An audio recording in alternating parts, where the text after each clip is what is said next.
I think a tithe is our obedience to God.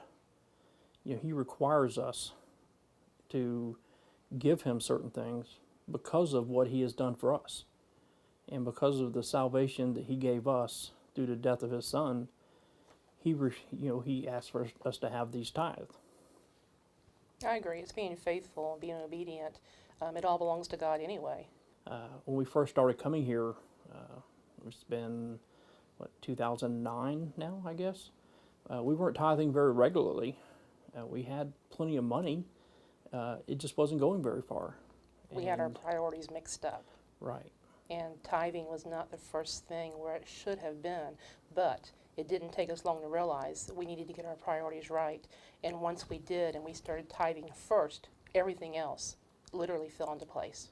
It wasn't long before that we realized exactly how much God can do with 90% that we couldn't do with 100%. I think financial responsibility.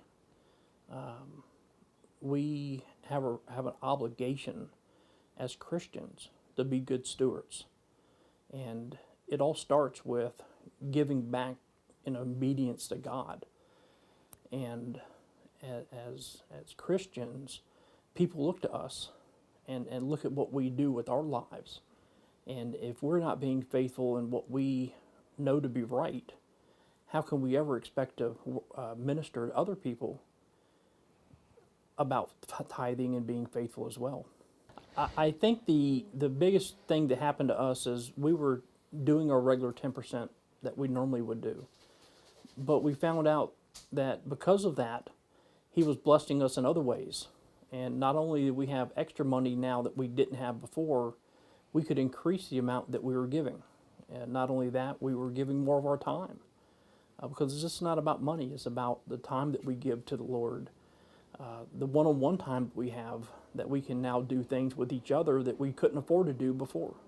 And even when we did give a little bit extra as we had it, my mother was still living with us at the time, and so that was an added expense with the extra person, but really it wasn't because we were already giving extra and we got extra back, so it all worked out. Mm-hmm. I would say if you're not a tither already, then you need to do so. The pastor has said it before, test God. If you don't believe it, test Him. He will show you. If you are doing your 10%, even an extra 1 or 2%, it's really not going to make that big of a difference. So you don't go out to eat once or twice a week. You give up one of those eating out. You give up buying a movie or a video. Give it back to God, and He will give so much to you in return. As a Christian, and I fully believe that my salvation is secure through the blood that Jesus Christ shed on the cross. If I can believe in that, why wouldn't I believe that He'll be faithful to me in other areas?